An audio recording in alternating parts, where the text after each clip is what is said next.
Dios les bendiga, Dios les guarde. Estamos una noche más aquí en Teología Bíblica, continuando este programa de Cimientos de la Fe, explorando la teología sistemática. En esta noche vamos a continuar con el tema de la Trinidad. El martes pasado dimos un inicio a este tema, una pequeña introducción, y pues hoy vamos a darle una continuación. El tema de la Trinidad es un tema bastante amplio, bastante importante de estudiar, así que vamos a ver dos factores. Vamos a ver el factor bíblico de lo que la Escritura dice sobre la Trinidad y vamos a hacer unas no una exposición, es más que todo unas pequeñas aclaraciones históricas sobre la Trinidad. Vamos a aclarar algunas ideas que se han propagado sobre esta doctrina y bueno, vamos a tratar de dar claridad con esto. Así que dejo la siguiente parte con nuestro hermano Juan Uciel. Amén, amén, que Dios te bendiga, hermano Joel. Me siento muy contento de estar aquí nuevamente, reunidos con cada uno de la sociedad de nuestros hermanos en teología bíblica. Amén. Así que pues acabas de mencionar tú, estamos pues aquí para dar continuación a lo que es pues la Trinidad, que es un tema muy amplio y que yo creo que vamos a seguir abarcando un poquito más si Dios nos lo permite. Y que sea bienvenida a cada uno de los hermanos que están ahí en sintonía y que nos están siguiendo a través de esta red social de Facebook, y que si usted pues gusta compartir este video para que los demás hermanos se puedan también edificar juntamente con nosotros y aprender de igual manera. Y vamos a estar viendo y lo que es la Trinidad, y vamos a hacer una oración, hermano Joel, para poder comenzar con este tema, para así entrar de lleno. Padre, en el nombre de Jesús, te damos gracias por la oportunidad que tú nos has brindado nuevamente de poder estar aquí para seguir aprendiendo de tu palabra, Señor, que seas tú a través de nuestra fe iluminando nuestro entendimiento para así comprender, Señor, cada una de las enseñanzas que tienes para con tu iglesia. En el nombre poderoso de Jesús, te damos gracias. Amén y amén. Gloria hacia el nombre del Señor. Bien, Joel, como estábamos hablando y conversando, pues para aprender la clase pues anterior, o la enseñanza del martes pasado, hablábamos acerca de lo que era la Trinidad. Y tú sabes, Joel, pues que claramente es un tema controversial, no de este tiempo ni de 10 o 100 años atrás, sino que pues podemos ver que a través de la historia ha sido un tema controversial desde el siglo cuarto, que ahí empezó básicamente a sistematizarse lo que es esta doctrina de la Trinidad. Y podemos ver que a través del desarrollo del programa anterior empezaron a surgir pues comentarios que eran un poco empáticos, que eran un poco, pues quizás podamos tomarlo de una manera un poquito ignorantes, porque nos llamaron pues herejes, incluso nos mandaron pues hasta el infierno, cosa que pues no le tomamos mucha importancia en sí, en el aspecto de que nos ofenda, pero ahí incluso nos motiva, ¿sí me entiendes?, a seguir con esta clase de programaciones educativas para que esas personas que quizás no han entendido un estudio profundo de las escrituras, a través de esto pues puedan comprender lo que es realmente la doctrina bíblica, en este caso pues el corazón del evangelio, como lo mencionábamos en el programa pasado, que es esta doctrina de la Trinidad.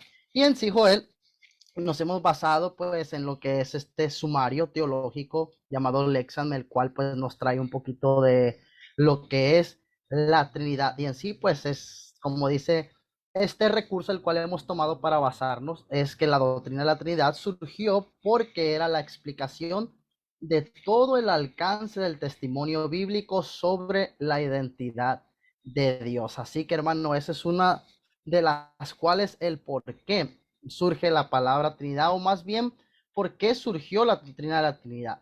Porque nosotros muchas de las veces, incluso personas lo tildan de que esta doctrina de la Trinidad es pagana. ¿Por qué los padres por qué los padres de la iglesia o los apóstoles se encargaron, Joel, de realmente sistematizar esta doctrina? ¿Cómo podemos nosotros explicarle a la gente eso? Porque en sí, te digo, no es una palabra bíblica, y incluso te digo, no lo han comentado en los comentarios que hemos leído. y nos han dicho que incluso no es una palabra que encontramos en la Biblia, pero en sí, como dice este recurso, nosotros vemos y nos damos cuenta que fue sistematizada para que nosotros podamos ver la explicación a través de ella, para ver la identidad o conocer la identidad de Dios. ¿Por qué? Porque la Biblia le enseña que hay un solo Dios. Y aquí en teología bíblica, nosotros somos trinitarios, no creemos obviamente en muchos dioses, no somos politeístas, creemos solamente en un Dios, como lo aclara la Biblia en Deuteronomio capítulo 6, como lo vemos en Isaías 42, y también en diferentes pasajes de el Nuevo Testamento, como lo narra ahí el libro de referencia en Santiago capítulo 2 y su verso 19.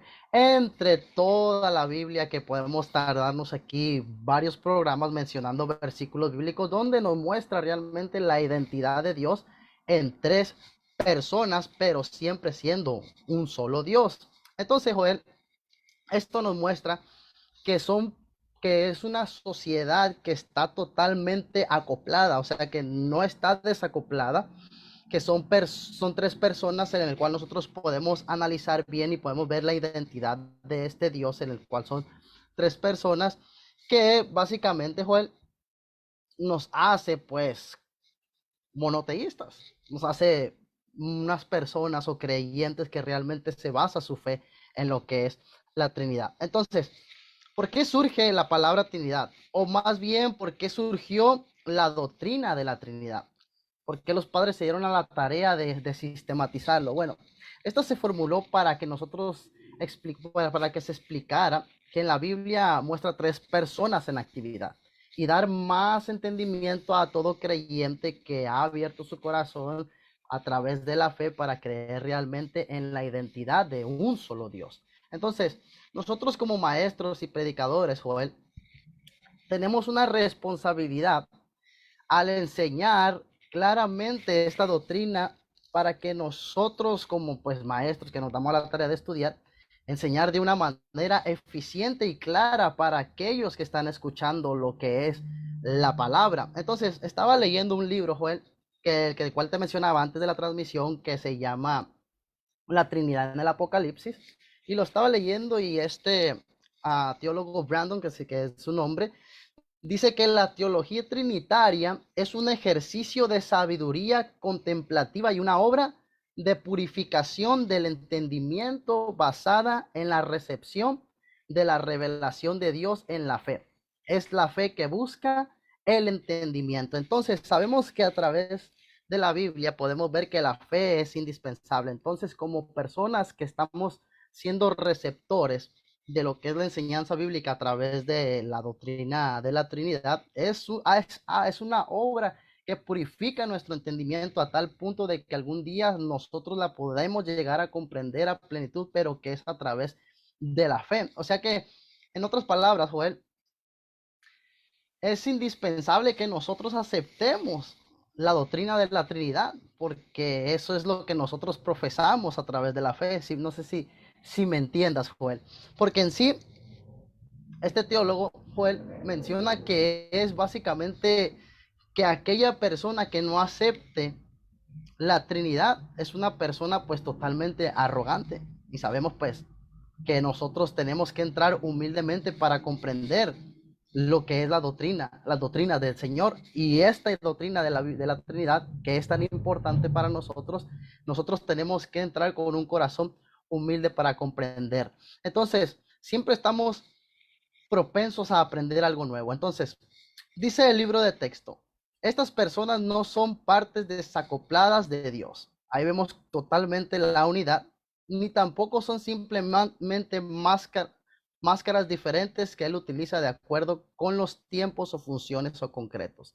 Algunos teólogos han distinguido a las personas como Creador, Padre, Redentor, Hijo y Santificador, Hijo, Espíritu Santo, y tiene sentido que estas distinciones puedan resultar útiles, pero en realidad cada uno de estos títulos y actividades se pueden aplicar por igual a las tres personas. La Biblia enseña claramente que el Padre, el Hijo y el Espíritu Santo son idénticos entre sí o simplemente máscaras distintas que Dios se coloca de acuerdo con los tiempos o funciones particulares. Bien, como notamos, Joel, Dios no son tres facetas diferentes, que es el mismo Dios, pero personificado en dos fases diferentes, no, sino que el Padre es el Padre, el Hijo es Jesucristo y el Espíritu Santo es otra persona, en el cual nos explica aquí el texto que muchos teólogos se han dado la tarea de darles un papel independiente, pero en sí vemos que el Padre también puede ser redentor, el Hijo también puede ser redentor y el Espíritu Santo lo han adjudicado como el santificador, pero en sí los tres pueden o llevan la tarea de hacer estos tres papeles porque es el mismo Dios. Ahora bien, si nosotros nos vamos a la Biblia a explicar un poquito Deuteronomio, Isaías 42, para que nosotros podamos comprender a través de la Biblia y a través de pasajes para conocer la identidad de Dios, qué pasajes nosotros podemos tomar, por ejemplo.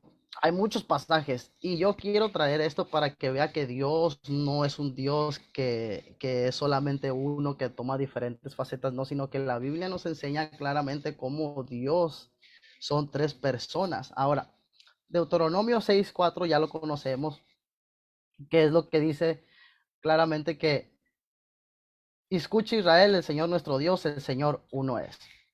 Isaías 42 dice, yo el Señor, este es mi nombre, no daré mi gloria a otros, ni alabanza a los ídolos. Santiago 2:19, Joel dice, ¿tú crees que Dios es uno? Bien haces, también los demonios creen y tiemblan. Ahora vamos a usar la lógica. La Biblia enseña con la misma claridad que el Padre, pues es obviamente Dios. El Hijo es Dios y el Espíritu Santo es Dios. Cada uno de ellos hacen cosas que solo Dios puede hacer y recibe la adoración debida exclusivamente a Dios. Como te repetía, Joel, perdón la redundancia, pero aquí cuando mencioné acerca de lo que es la adoración, sabemos que esto era un problema incluso cuando Cristo apareció y en un versículo bien famoso, no sé si incluso hasta los niños se lo saben de memoria, de cuando Cristo sanó al paralítico que rompieron, que sus amigos lo llevaron cargando y que rompieron el techo. Cuando nosotros analizamos bien ese pasaje, Joel, ahí podemos ver claramente que había un problema acerca de que cómo un hombre se estaba haciendo llamar Dios, porque Jesucristo le dijo al paralítico que la fe de él lo había salvado, por lo tanto sus pecados lo habían sido perdonados. Y vemos que en el pasaje, Joel, dice que los escribas y los que estaban ahí, que los podemos llamar los teólogos de ese tiempo, le dijeron o ellos razonaban en sus corazones que cómo era que él siendo hijo, siendo un hombre se hacía pasar por Dios. ¿Por qué? Porque que solamente el que podía perdonar pecados se llamaba Dios.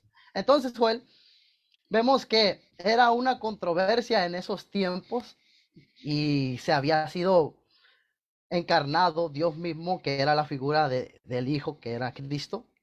Y la vemos claramente que ahí mismo también era una controversia. Y vemos que él también se hacía pasar por Dios y era adorado. Entonces, la adoración en un pasaje que vemos en Mateo 9:1-8, que es el pasaje que yo les acabo de leer, que cómo se crea la controversia a través de la divinidad de Cristo, que él era parte de esa Trinidad. Y en Juan capítulo 10, Joel, versículo 22, dice que se celebraba entonces la fiesta de la dedicación, donde nosotros vamos a ver parte de la identidad de Dios, que es la Trinidad. Dice que se celebraba la fiesta de la dedicación en Jerusalén y era invierno y Jesús andaba en el templo por el pórtico de Salomón. Entonces lo rodearon los judíos y le dijeron, ¿hasta cuándo nos tendrás en suspenso? Si tú eres el Cristo, dínoslos abiertamente. Y Jesús le contestó, solo se los he dicho y no creen. Las obras que yo hago en nombre de mi Padre, mire bien, estas dan testimonio de mí. Pero ustedes no creen porque no son de mis ovejas. Mis ovejas oyen mi voz y yo las conozco y me siguen. Yo les doy vida eterna y no perecerán jamás y nadie las arrebatará de mi mano. Y aquí viene, podemos decir el versículo clave. Mi Padre que me las ha dado es mayor que todos y nadie las puede arrebatar de las manos del Padre. Yo y el Padre somos uno. Ese es un versículo, unos pasajes, Joel, que claramente nos enseñan cómo Dios interactúa con los escribas, haciéndole entender que la figura del Padre es diferente a la de él, y que Dios le había dado, que era el Padre, la persona del Padre le había dado a las ovejas a Jesucristo. Ahora, muchos dicen, Joel, que esto es de la Trinidad, es ilógico.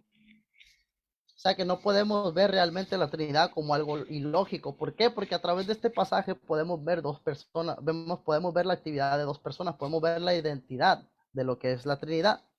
Entonces, obviamente, si nosotros hablamos de dar, yo no te puedes decir, Joel me dio, ¿quién te dio? Por ejemplo, yo te digo, Joel, ¿quién te dio esa camisa negra que traes? Tú me vas a contestar, Joel me la dio, Joel Rivera me la dio. Ahí se sonaría algo ilógico, ¿no crees? Entonces, no podemos decir nosotros, o los, por ejemplo, los solos Jesús, que son que se denominan como pentecostales, o los unicitarios, los monarquistas, dicen que es ilógico a que la Biblia muestre la doctrina de la Trinidad. Entonces, ellos dicen y desacreditan lo que es la doctrina de la Trinidad, Joel, porque ellos dicen que es totalmente pagano. Ellos dicen que realmente esto vino de la Iglesia Católica y que por lo tanto es una herejía. ¿Cómo podemos nosotros a través de esta base que hemos visto a través de los pasajes y hemos visto el por qué la doctrina de la Trinidad se formó para explicar claramente las controversias que aún mismo los fariseos y los escribas del tiempo de Jesús tenían, y que también surgió la controversia en el siglo IV? ¿Cómo nosotros podemos explicar eso históricamente a nuestra audiencia, Joel?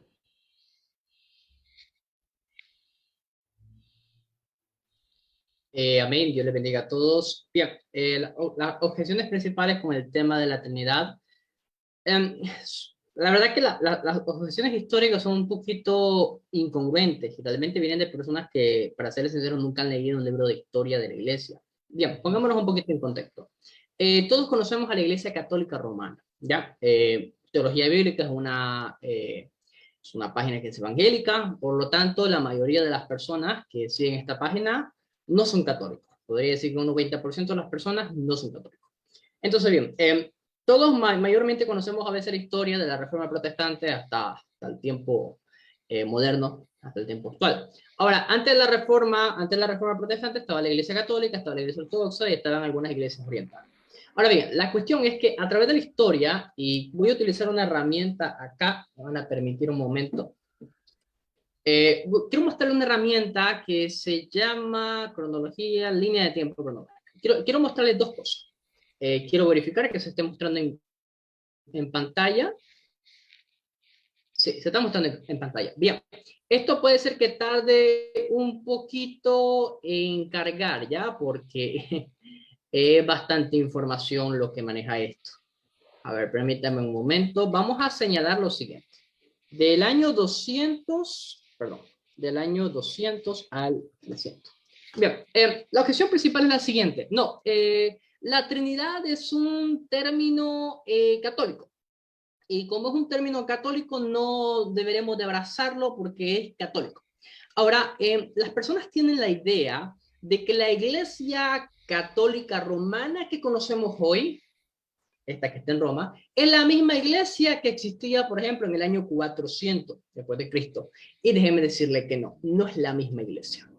Las denominaciones cristianas, desde las iglesias más antiguas hasta las iglesias de ahora, cada denominación tiene su propia historia, ¿ya? Cada una nació en un tiempo determinado por razones determinadas. Pero antes de que existieran todas las denominaciones, pues había una iglesia universal, que a eso es a lo que nosotros llamamos propiamente católico. Católico es iglesia universal. Ahora, en los primeros años de la iglesia, estoy hablando del 200 al 300, del 100 en adelante, no existía una iglesia católica apostólica romana, no existía una iglesia pentecostal, no existía una iglesia reformada, no existían las denominaciones que actualmente existen. Solo había iglesia, nada más, iglesia. Ahora, en ese periodo, la iglesia siempre ha estado reflexionando y enfrentando los dilemas de entender a Dios y comprender su revelación.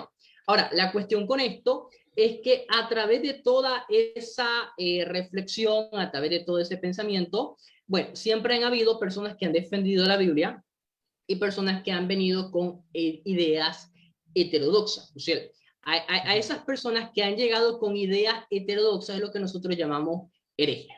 Ahora, de los primeros problemas que enfrentó la iglesia, por ejemplo, es el tema del arrianismo.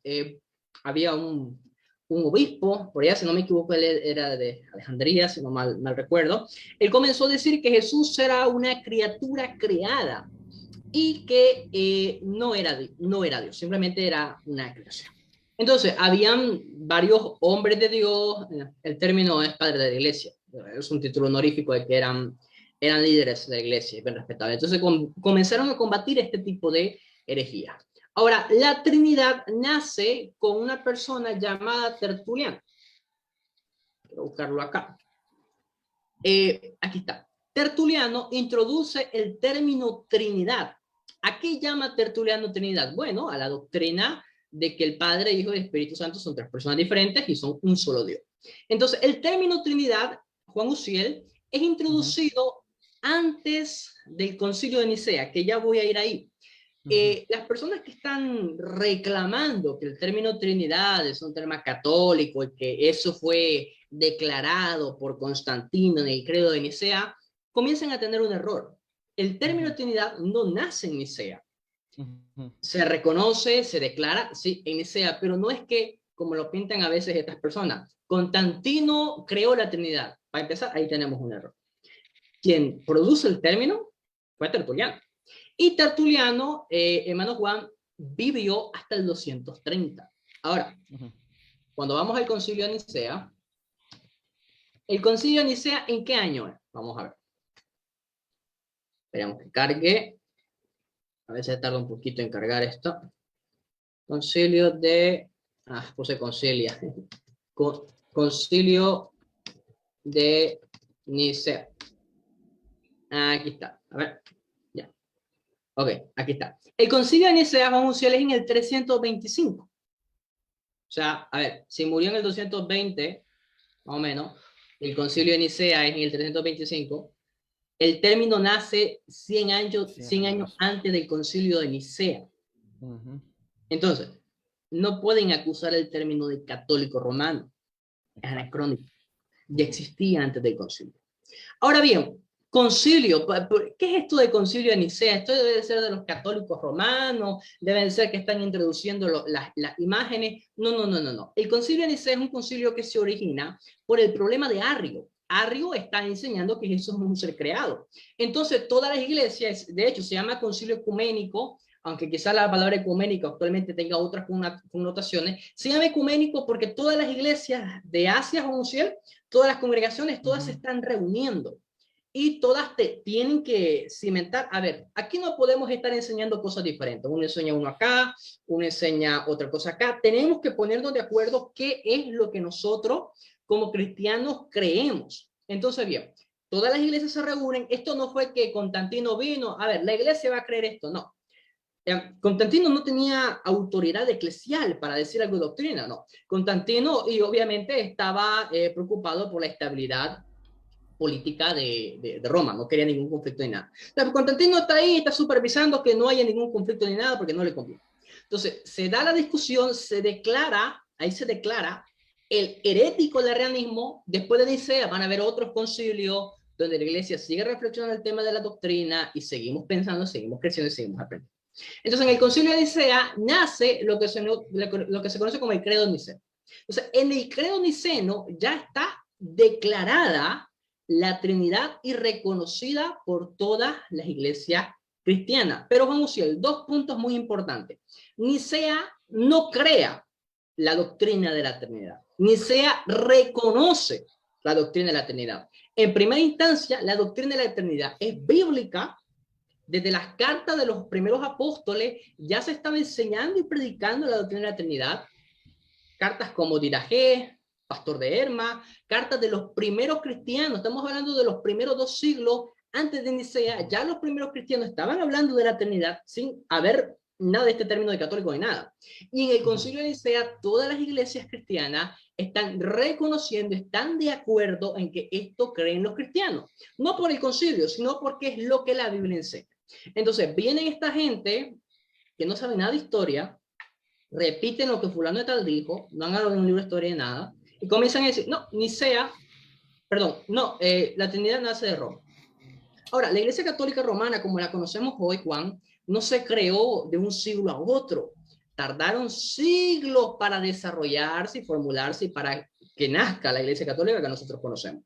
Siglos antes no existía eso de Iglesia Católica Apostólica Romana, no existía, solamente era Iglesia Católica y era todo lo que las iglesias cristianas estamos de acuerdo. Entonces, bien, para responder, no, la Trinidad no nace con la Iglesia Católica, la Trinidad en primera instancia nace por la Biblia, en segunda instancia nace por la predicación de los primeros cristianos, en tercera instancia es reconocida por todas las iglesias en el 325 después de Cristo, que este ya sería el siglo IV. Entonces las iglesias están reconociendo lo que ya está en la Biblia. Entonces todo ese argumento de que la Trinidad es un invento de los católicos, de los romanos, que es pagano, no tiene ni un fundamento bíblico, eso ya lo estás hablando tú, no tiene ningún fundamento histórico, y todos los argumentos históricos que han atacado la Trinidad están errados. Y cualquier persona que está viendo la transmisión puede agarrar cualquier libro de historia, evangélico, católico, el que sea, y todos van a concordar con estos datos, son datos universales, no es que,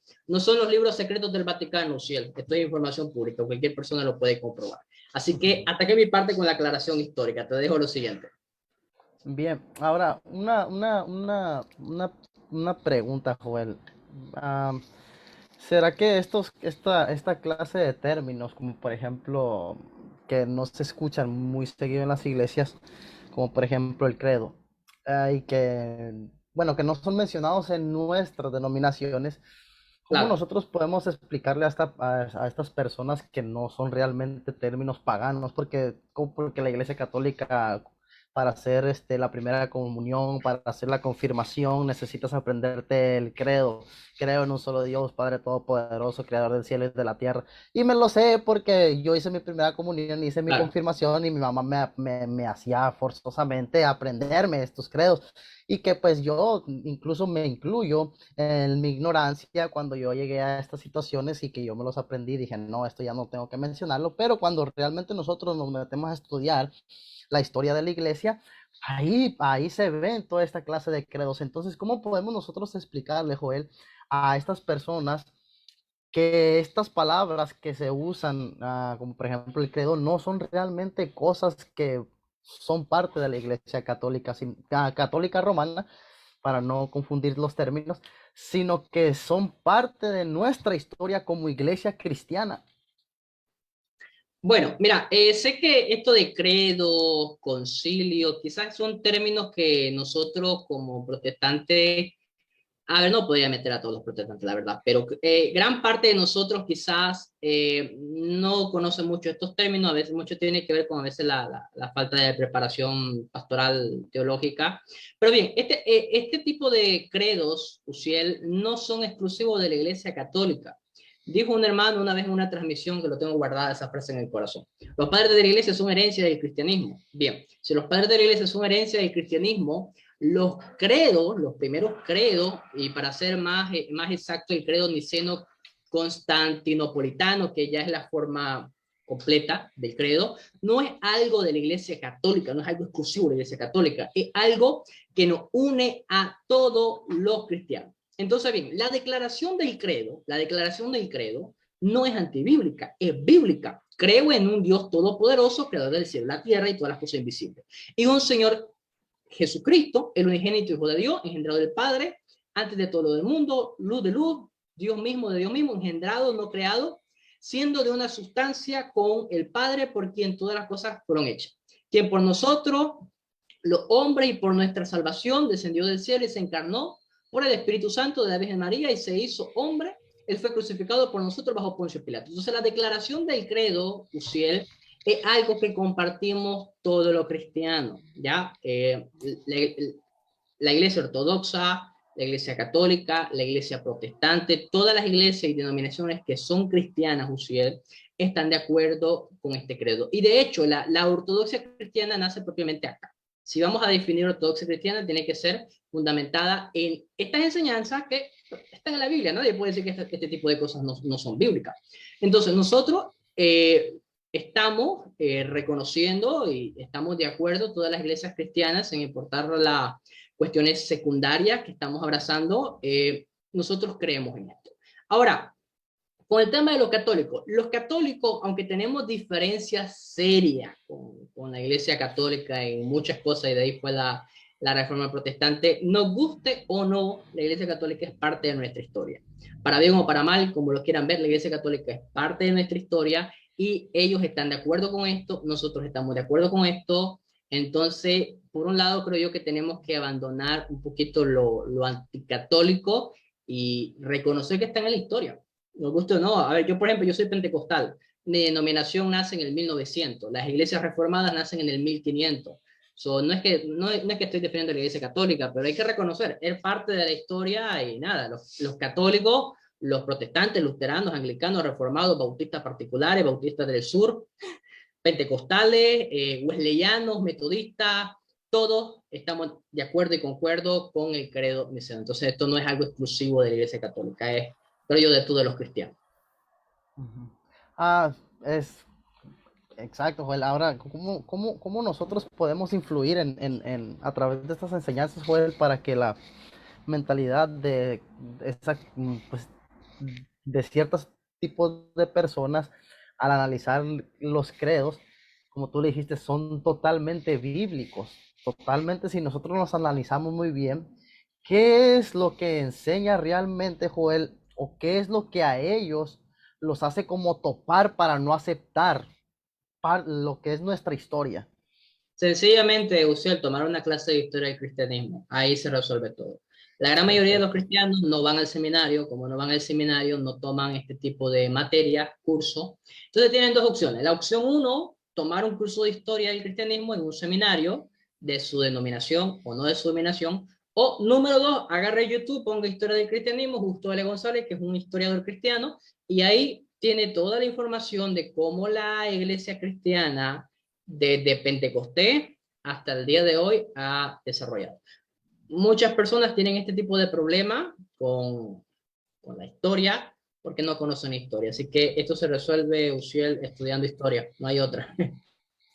Amén, amén. No, pues sí, yo creo que es primordial para todo creyente, sea de la denominación que sea que profesa la fe en Cristo, que realmente indague en este tema que para muchos ha sido de mucha confusión, y como lo vemos, pues que no ha sido un tema controversial, que a base de la historia empezó desde el siglo IV, pues realmente se capacite para no caer en algún error como pues se ha venido cayendo por muchos años. Entonces, Joel, yo creo que es menester que nos preparemos, que empecemos a indagar en la historia de la iglesia, que empecemos a llenarnos de ese conocimiento. Y si nos quieren preguntar acerca, pues como acabas de mencionar tú, algún libro de lo que es historia, si quieren recomendaciones, incluso hasta de clases, pues yo creo que nos estamos a la disposición para pues proveerle cierta información. Y Joel, fíjate que indagando también esto, me preguntaba yo acerca de que si realmente esto fluye en el carácter del cristiano, el no creer en la Trinidad. Bueno, el problema es que no creer en la Trinidad, Uciel, es que caes en ideas heterodoxas. Y el tema de Ujú. caer en ideas heterodoxas, ideas sectarias propiamente, es que conlleva a una corrupción del Evangelio. Para algunas personas el tema de la doctrina no importa, pero bueno, por allá tenemos a Pablo en el capítulo 1, hablando de que hay algunas personas que vienen a traer un falso evangelio. Y Pablo les dice una palabra muy fuerte, sea anatema a todo aquel que anuncie otro evangelio. Entonces, afecta no creer en la Trinidad. Eh, es como que yo te diga, afecta no creer que Jesús existió, afecta no creer que Jesús es Dios, afecta no creer que Jesús no resucitó.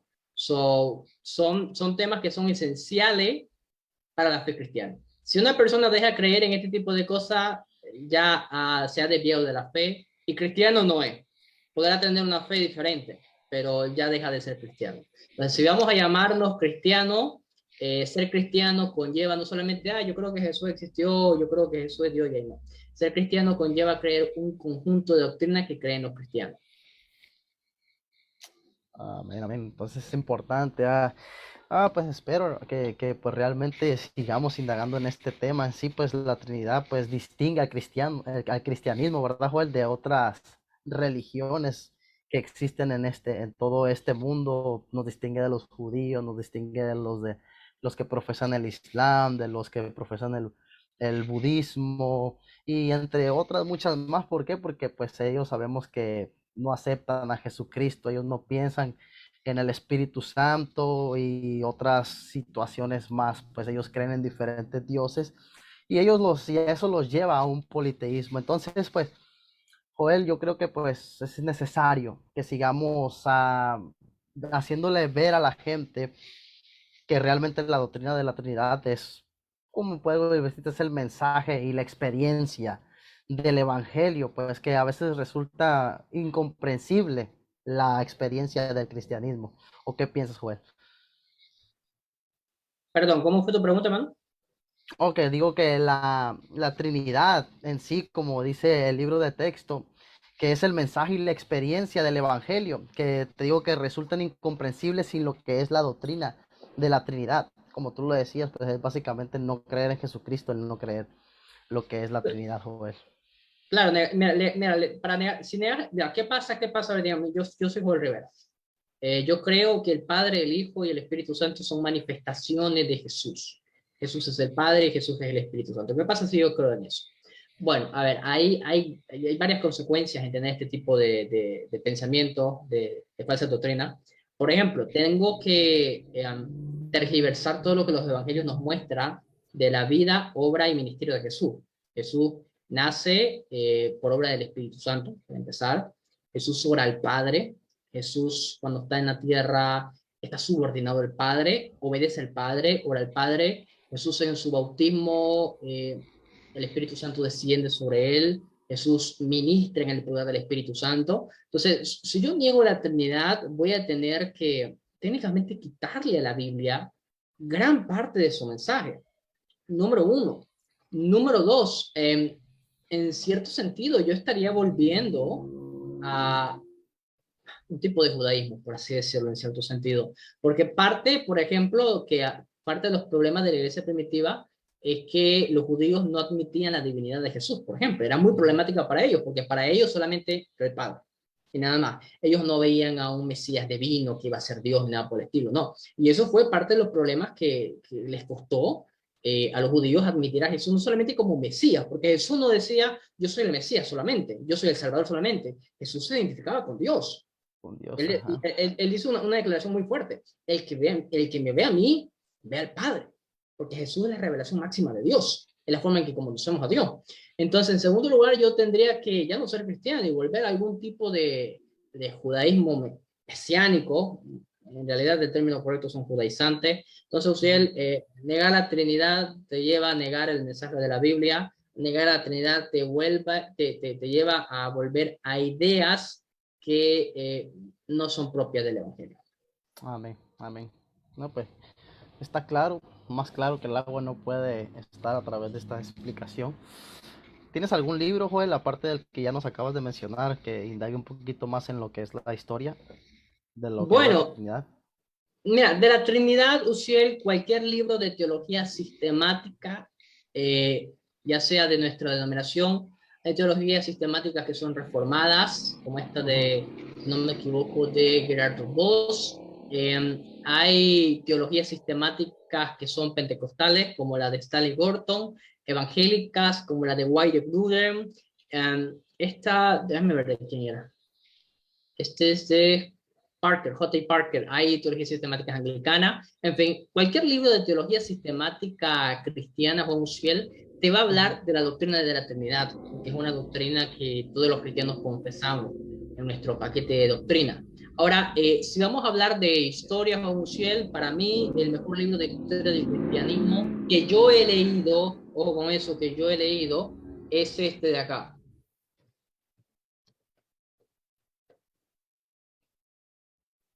Historia del Pensamiento Cristiano, de Justo L. González. Este es el Magnus Opus de él. Es un libro bastante grueso que habla sobre toda la historia de, bueno, el libro lo dice, del pensamiento cristiano. Para mí es el mejor libro de historia en español que he leído. Por ahí hay uno que dice que es el mejor, todavía no lo he leído, pero este libro de historia yo creo que cualquier cristiano necesita conocer su historia como si es como, a ver, yo soy nicaragüense. Es obligatorio en nuestra educación como nicaragüense conocer la historia de Nicaragua. Imagino que en México también, para ser mexicano, parte de ser mexicano, tenés que conocer la historia de tu país. Entonces, lo mismo, sos cristiano y no te interesa la historia de lo que crees, un No poquito... eres buen, no eres buen patriota si no te sabes la historia de tu patria. La- la- la- Te sabes el himno de Nicaragua, güey? claro que sí, pero no lo voy a cantar por acá, sí, porque yo no canto bien. Pero es un poquito hipócrita de nuestra parte, un poquito hipócrita de nuestra parte, es decir, yo soy nicaragüense, pero no me interesa la historia de Nicaragua. Entonces, lo mismo decir, yo soy cristiano, pero no me interesa nada la historia del cristianismo, un poquito hipócrita de nuestra parte. Es un poco ilógico, de cierta parte. Decirle a un patriota nicaragüense no me interesa. ¿Cómo describirías a un patriota que niega tu historia? Bueno, se identifica con otro país, deja de practicar y Vende creer la patrias. cultura. Ajá, y algunos cristianos pueden caer en eso también con el tema de judaísmo o otras religiones, entonces, problemático. Amén. Amén. Pues vamos a estar, ahí nos vamos a dar la tarea, pues, de escribir a los libros ahí que se acaban de mencionar para que, pues, usted pueda indagar un poquito más acerca de lo que es la historia de cómo se formuló, cómo se sistematizó esta doctrina de lo que es la Trinidad. Y bien, Joel, yo pienso que hasta aquí lo vamos a dejar este episodio número 2 de la Trinidad. Lo que es la semana va avanzando, vamos a estar posteando el siguiente flyer para que se vaya informando y vaya apartando el tiempo para el siguiente martes, que seguimos con este programa de los cimientos de la fe para seguir aprendiendo acerca de lo que es la doctrina bíblica. ¿Y cuál es el siguiente tema que estaríamos viendo, Joel? ¿Seguiríamos con el tema de la Trinidad o No, cerraríamos este tema? mire, hoy cerramos el tema de la Trinidad. Ya han sido pues dos transmisiones que hemos hablado. Hemos hablado de historia, hemos aclarado varias cuestiones históricas, hemos aclarado bastantes cuestiones doctrinales. Creo que tenemos suficiente contenido para explicarlo bien. Para el próximo martes vamos a estar con la doctrina de la existencia de Dios, que describe quién y qué es Él en sí mismo y cómo podemos llegar a conocer su ser. Vamos a hablar sobre revelación, revelación de Dios. Eso vamos Perfecto. a obviamente. Bien, pues hasta aquí hemos llegado y vamos a concluir y esperemos si haya sido de edificación, esperemos si esta enseñanza lo motive pues a indagar, a profundizar realmente en nuestra historia para ser un buen patriota, así como nuestro hermano Joel, que es un buen nicaragüense viviendo en Bolivia, y yo un buen mexicano viviendo en Estados Unidos. No se nos olvida de dónde somos, así que no se nos olvide nuestra historia, manejemos bien nuestra historia, aprendamos nuestra historia para poder así nosotros cimentarnos como este programa en nuestra fe. Así que Joel, te doy el privilegio de que concluyas con una oración y cerramos lo que es este capítulo número 2. Amén. Padre que estás en los cielos, Señor, te damos gracias por los medios, los recursos que nos das para poder, Señor, compartir tu palabra, reflexionar, Señor, en lo que tú estás haciendo. Te pedimos, Señor, que este pequeño grano de arena que estamos aportando a tu iglesia, Señor, llegue a muchas vidas que lo necesiten, Señor. Principalmente estamos aquí, Señor, para proveer ayuda a aquellos que lo necesitan. Padre, te damos gracias por tu amor y misericordia en el nombre de Jesús. Amén y Amén. amén. Dios le Amén. bendiga, Dios le guarde. Nos vemos el próximo martes. Amén. Bendiciones. Dios le bendiga. Amén. Que se les bendiga.